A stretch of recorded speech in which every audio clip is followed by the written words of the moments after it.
আজকে আমরা যে টপিকটা করাবো সেটা হচ্ছে শক্তির সংরক্ষণ সূত্র, যেটাকে আমরা বলতে পারি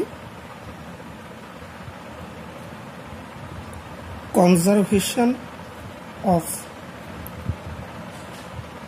এনার্জি।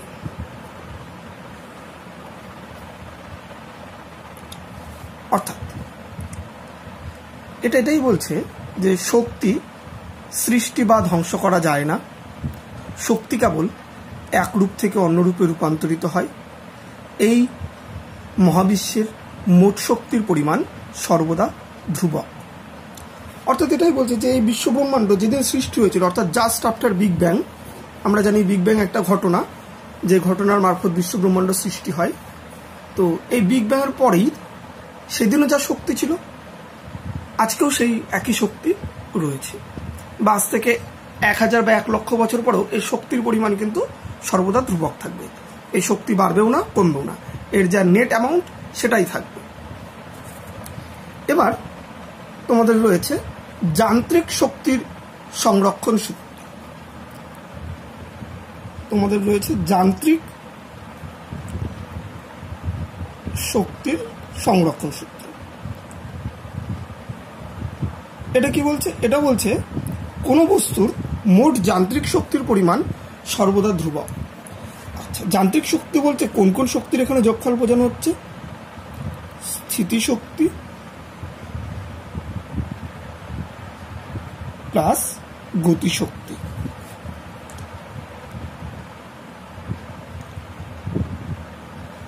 আমরা এর আগের দিন নিশ্চয়ই বলেছিলাম স্থিতিশক্তিকে আমরা কি চিহ্ন দিয়ে লিখি? ইপি, কারণ এটা পোটেনশিয়াল এনার্জি।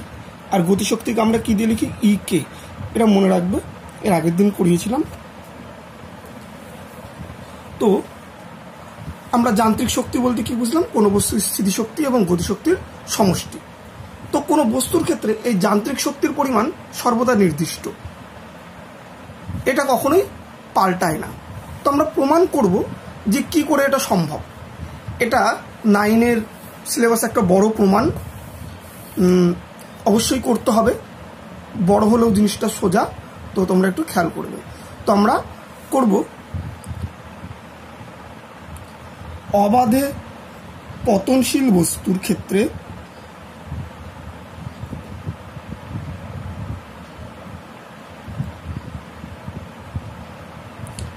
যান্ত্রিক শক্তির সংরক্ষণ।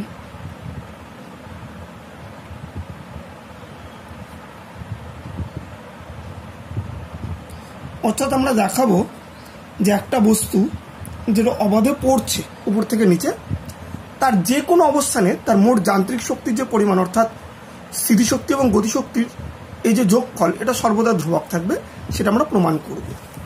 তাহলে দেখো, আমি প্রথমে ছবিটা আঁকছি। ধরলাম এটা হচ্ছে ভূপৃষ্ঠ বা মাটি, এবং একটি বস্তুকে,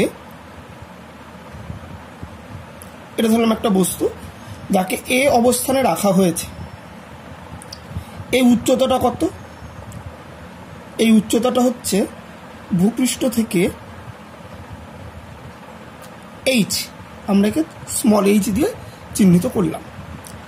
কিছুক্ষণ পরে আমি ধরলাম এই বস্তুর অবাধে পড়ছে, তাহলে বস্তুটা কিছুক্ষণ পরে ধরলাম আমি এই বিন্দুটাতে এসেছে, এটাকে আমি বি বিন্দু বলছি। এবং এই যে এইটুকু দূরত্ব, এই দূরত্বটাকে আমি ছোট হাতে ডি দিয়ে চিহ্নিত করলাম।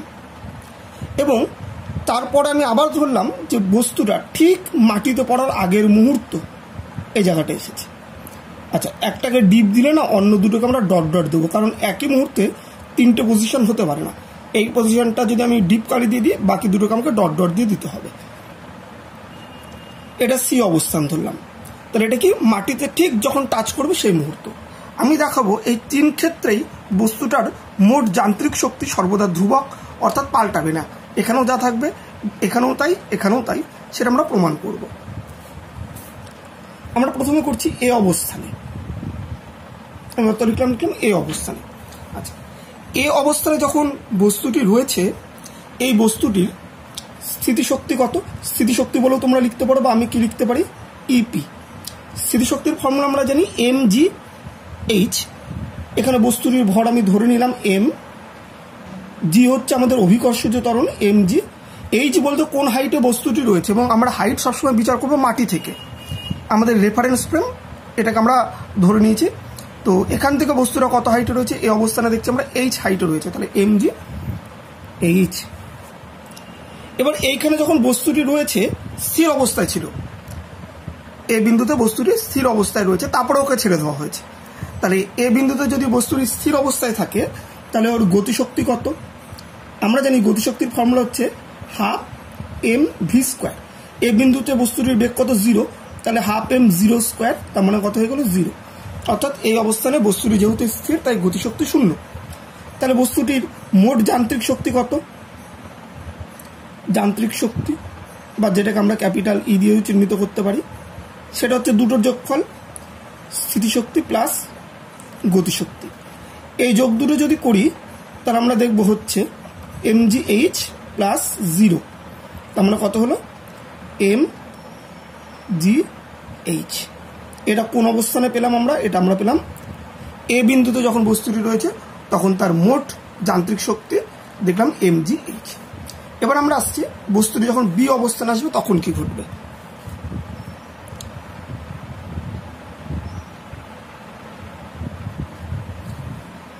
আমি শর্ত বা আমার সূত্র কি বলছে, এতেও যা শক্তি ছিল বিতেও তাই থাকবে, অর্থাৎ আমার mgh আসার কথা, তো আমরা দেখবো তাই আসছে কিনা। তাহলে বি বিন্দুতে যখন বস্তুটি রয়েছে তখন তার স্থিতিশক্তি কত, আমরা জানি এম জি ইন্টু হাইট। তাহলে এই মুহূর্তে বস্তুটার হাইট কত, আমরা হাইট কোথার থেকে মাপবো, মাটি থেকে। তাহলে এই আমাদের রেফারেন্স ফ্রেম বা মাটি, তাহলে এখান থেকে এই বি বিন্দুর হাইট কত, এটা যদি এইচ হয় এবং এইটুকু যদি ডি হয় তাহলে তোমরা নিশ্চয়ই বুঝতে পারছো এইটুকু কত হবে, এটা দেখানোর দরকার নেই, তো আমি তোমাদের দেখিয়ে দিলাম। এটা এইচ হলে এটা যদি ডি হয় তাহলে এটা অবশ্যই এইচ মাইনাস ডি। তো M G into height, height কত, এইচ মাইনাস ডি, তাহলে এটা করলে কত আসছে, M G H minus M G D. এবার আমরা আসছি গতিশক্তিতে। এই বিন্দুটা যখন থাকবে বস্তুটা নিশ্চয়ই কিছু বেগ থাকবে, কারণ বস্তুটা তখন উপর থেকে নিচে পড়ছে, তাহলে এখানে নিশ্চয়ই কিছু একটা বেগ থাকবে, এবং আমরা জানি যত নিচে আসতে থাকবে বস্তুর বেগ তত বাড়তে থাকবে। এখানে 0 ছিল, এখানে বেড়ে কিছু একটা হয়েছে, এখানে বেগ আরও বাড়বে মাটিতে পড়ার ঠিক আগের মুহূর্তে। তো আমি এখানকার গতিশক্তির ফর্মুলা কি লিখছি, half M V square, half M. তো এই ভি এর মানটা এখানে কত, মানে এখানে বস্তুর বেগ কত, সেটার জন্য আমরা একটা পুরনো ফর্মুলাকে ডেকে নেব, এটাকে রিকল বলে। তো কোন ফর্মুলা আমরা কাজে লাগাচ্ছি, V square is equal to U square plus 2as। এখানে বস্তুটি যেহেতু নিচের দিকে পড়ছে তাই প্লাস চিহ্ন, বস্তু যদি উপরের দিকে ওঠে তাহলে মাইনাস চিহ্ন হয়। আমরা ভি ফাইন্ড করতে যাচ্ছি, তাহলে ভি স্কোয়ার, ইউ মানে প্রাথমিক বেগ, বস্তুটির প্রাথমিক বেগ কত ছিল 0, তাহলে 0 স্কোয়ার মানে 0 প্লাস 2। এই ক্ষেত্রে ত্বরণ বলতে কি, ত্বরণ নিচের দিকে পড়ছে তার মানে অভিকর্ষজ ত্বরণ। এস মানে অতিক্রান্ত দূরত্ব, কয়টুকু পথ অতিক্রান্ত দূরত্ব হয়েছে দেখো তো, এখান থেকে এখানে মানে ডি, এস এর জায়গায় তাহলে আমি কত বসালাম ডি, কারণ এস হচ্ছে অতিক্রান্ত দূরত্ব। তাই আমি এখান থেকে বলতে পারি V square is equal two 2GB। তাহলে এই যে হাফ এম ভি স্কোয়ার, এই ভি স্কোয়ারের জায়গায় আমি বসিয়ে দিচ্ছি 2GB। তাহলে কত হচ্ছে আমি দেখছি 2 কেটে গেল, তাহলে এম জি ডি 2 কেটে গেল, আমি বুঝতে পারছি নিশ্চয়ই। তাহলে এখন যদি আমি মোট শক্তি দেখি কত হচ্ছে, ই ইজ ইকাল টু, এটা মোট শক্তি বলতে এখানে মোট যান্ত্রিক শক্তি, যান্ত্রিক শক্তি যদি আমি দেখি তাহলে যান্ত্রিক শক্তি ই হচ্ছে দুটো শক্তির যোগফল, স্থিতিশক্তি প্লাস গতিশক্তি। তাহলে আমরা স্থিতিশক্তি পেলাম কত, এইটা mgh মাইনাস mgd, এবং গতিশক্তি কত পেলাম প্লাস, কারণ যে প্লাস রয়েছে, তাহলে গতিশক্তির মান কত পেলাম mgd। তাহলে নিশ্চয়ই দেখতে পাচ্ছি mgd কেটে গেল, অনলি কি পড়ে থাকলো ইজ ইকাল টু mgh। তাহলে এখানেও আমি মোট শক্তি দেখতে পেলাম বা মোট যান্ত্রিক শক্তি দেখতে পেলাম mgh। তাহলে আমি যেটা বলেছিলাম এতেও আমার মোট শক্তি ছিল mgh, বি বিন্দুতেও আমার মোট শক্তি হলো বা মোট যান্ত্রিক শক্তি, মোট শক্তির তুলনায় এখানে যান্ত্রিক শক্তি কথাটা বেশি বলা ভালো, কারণ আমরা শুধু স্থিতিশক্তি এবং গতিশক্তি নিয়ে আলোচনা করছি। তাহলে মোট যান্ত্রিক শক্তি mgh। এবং এবার আমি আসবো কোন অবস্থানে, সিতে। এবং তোমরা নিশ্চয়ই বুঝতে পারছো যে আমাদের যে সংরক্ষণ সূত্র সেটা বলছে এখানে যে শক্তি ছিল সিতেও সেই শক্তিই থাকবে। তো আমরা দেখাচ্ছি সি বিন্দুর ক্ষেত্রে। তো খাতার নিচের দিকে আমি অল্পের মধ্যে করে দিচ্ছি, একটু খেয়াল করবে। এখানে দেখো আমি যদি স্থিতিশক্তি দেখি EP M G, height ground level থেকে এর হাইট কত, দেখো গ্রাউন্ড লেভেল থেকে এর কোনো হাইটই নেই। আমরা ধরে নিলাম এই মানে দেখো মাটিতে প্রায় মিশে গেছে, মাটিতে পড়ার ঠিক আগের মুহূর্তে যখন মাটিতে পড়েছে জাস্ট সেই জায়গাটায় এর হাইট হচ্ছে 0, কারণ এই যে এখানে তাহলে হাইট তো উঠতেই পারছে না। আমরা মাটি থেকে হাইট বিচার করি, যেমন এখান থেকে যে হাইট বিচার করেছিলাম এইচ হয়েছিল, তো এটা থেকে তো উঠতেই পারছে না, তাই এখানে হাইট হচ্ছে 0। তাহলে স্থিতিশক্তি কত হলো 0। এবার আমি গতিশক্তি হিসাব করছি। গতিশক্তি ফর্মুলা তোমরা নিশ্চয়ই জানো, হাফ এম ভি স্কোয়ার। তো আমি হাফ এম ভি কত আমি ফাইন্ড করছি। ভি ফাইন্ড করার জন্য আমরা সেই ফর্মুলাটা আবার বেছে নিচ্ছি, V square is equal to U square plus 2as। তাহলে V square is equal to প্রাথমিক বেগ কত ছিল এ বিন্দুতে, মানে প্রাথমিক অবস্থায় এর বেগ ছিল 0 প্লাস 2 এর পরিবর্তে কি বসবে জি, মানে অভিকর্ষজ ত্বরণ। এবং দেখো যখন মাটিতে পড়ছে তাহলে ও আমার কতটা পথ অতিক্রম করলো, ইনিশিয়াল পজিশন থেকে মাটিতে দেখো এইচ দূরত্ব এসছে, তাহলে এইচ, এসের জায়গায় কি বসালাম এইচ, কারণ এস মানে হচ্ছে অতিক্রান্ত দূরত্ব। তাহলে বুঝতে পারছো V square is equal two কি হয়ে গেল 2gh। তাহলে আমি এই ভি স্কোয়ারের জায়গায় 2gh বসিয়ে দিই, 2gh, 2 ক্যান্সেল আউট হয়ে গেল, রেজাল্ট কত চলে এসছে mgh। গতিশক্তি, তাহলে মোট শক্তি কি হয়, মোট শক্তি বা মোট যান্ত্রিক শক্তি ইজ ইকাল টু আমি কি বলেছিলাম স্থিতিশক্তি এবং গতিশক্তির যোগফল। তাহলে স্থিতিশক্তি কত এসছে 0, এই যে সি বিন্দুতে স্থিতিশক্তি দেখো 0 এসছে। গতিশক্তি কত আসলো mgh, তাহলে প্লাস mgh। তাহলে দেখো এই দুটো যোগ করলে কত হচ্ছে mgh। তার মানে সি বিন্দুতেও আমি দেখলাম যে আমার মোট শক্তি বা মোট যান্ত্রিক শক্তি, আমি আবার বলছি মোট যান্ত্রিক শক্তি কতটা বেশি সঠিক এক্ষেত্রে, কারণ আমরা অনলি স্থিতিশক্তি এবং গতিশক্তি নিয়ে কাজ করছি, যেটা সমষ্টিকে বলা হয় যান্ত্রিক শক্তি। তাহলে এই ক্ষেত্রে মোট যান্ত্রিক শক্তি দেখলাম কত আমি mgh।